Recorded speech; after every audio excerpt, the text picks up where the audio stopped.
আসসালামু আলাইকুম রহমতুল্লাহি ওয়া বারাকাতুহু। সম্মানিত দর্শকগণ, আপনারা কেমন আছেন? আশা করি ভালো আছেন। আলহামদুলিল্লাহ, আপনাদের দয়ায় আমি ভালো আছি। তো শত্রুকে কঠিন রোগে আক্রান্ত করার তদবির। জটিল রোগ, শত্রুকে কঠিন রোগে আক্রান্ত করতে পারবেন এই তদবির মাধ্যমে। তো বিনা কারণে কাউকে ক্ষতি করতে যাবেন না। সন্দেহমূলক ক্ষতি করতে গেলে এই ক্ষতি যে করবে তার দিকে ফিরে আসবে। বিনা কারণে কাউকে করতে যাইবেন না।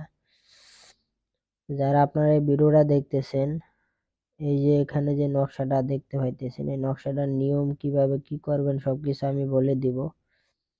তো তদবিরের অনুমতি পেতে হলে ভিডিওতে একটা লাইক করে দিবেন, আর ভিডিওটা অন্য ভাইদের উপকারের জন্য শেয়ার করে দিবেন, চ্যানেলটা সাবস্ক্রাইব করে দিবেন। আর ভিডিও অনুমতি পেলেই হবে না, শুধু পুরা ভিডিও মনোযোগ সহকারে দেখে নিয়ম কানুন জেনে তারপর আমল করতে হবে, তাহলেই কাজ হবে ইনশাল্লাহ।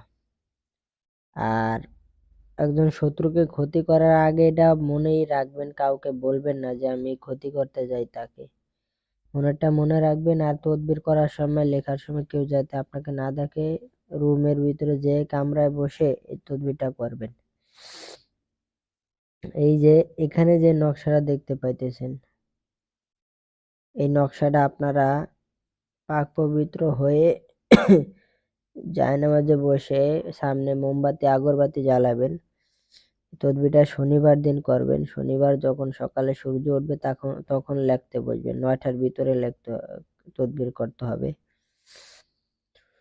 তো তদবির লেখার আগে মনে মনে আল্লাহর কাছে দোয়া করে নিবেন যে শত্রু দমনের, শত্রুকে আল্লাহ আপনি শাস্তি দেওয়ার জন্য আমার তদবির কবুল করেন, শত্রুকে কঠিন রোগে আক্রান্ত করে দেন।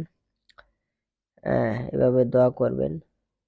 দোয়া করার পরে আর তদবির লেখার সময় শত্রুর চেহারা কল্পনা করতে হবে। জাফরান কালি দিয়ে শনিবার দিন সূর্য ওঠার পরে তখন লিখতে বসবেন কামরার ভিতরে। নকশাটা লেখা হয়ে গেলে জাফরান কালি দিয়ে সাদা কাগজে লিখবেন।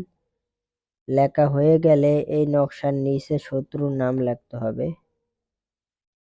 তো এখানে শত্রু যদি ছেলে হয়ে থাকে, ঠিক আছে, শত্রু যদি ছেলে হয়ে থাকে তাহলে এখানে ছেলের নাম লিখবেন, মাঝখানে বসে বিন লিখে পরে ছেলের বাবার নাম। আর শত্রু যদি মেয়ে হয়ে থাকে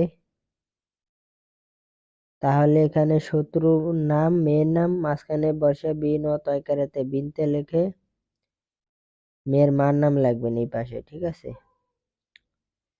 লেখার পরে এই নকশাটা আপনি কি করবেন, বাস করে আপনার কাছে রাখবেন। রাখার পরে একটা ভারী পাথর, পরিষ্কার একটা পাথর আপনি আনবেন, বা ইট বা পাথর আনবেন। আনার পরে এই যে নকশাটা আপনি আপনার ঘরে, বা শত্রুর ঘরে দিতে পারলে ভালো হয়, এমন এক জায়গায় এই নকশাটা বাস করে পাথর চাপা দিয়ে রাখবেন যাতে বৃষ্টি বাদলে না ভিজে। অন্ধকার এক জায়গায় পাথরে চাপা দিয়ে বাস করে নকশাটা উপরে একটা পাথর চাপা দিয়ে রাখবেন। তাহলে দেখবেন শত্রু অল্প দিনের ভিতরেই সে অসুস্থ হয়ে যাবে, খুবই মারাত্মক রোগে আক্রান্ত হবে সে।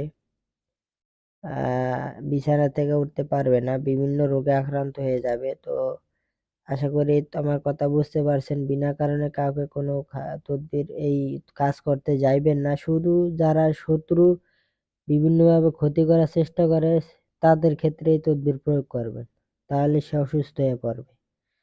এতটুকুই। আসসালামু আলাইকুম রহমতুল্লাহি ওয়া বারাকাতুহু।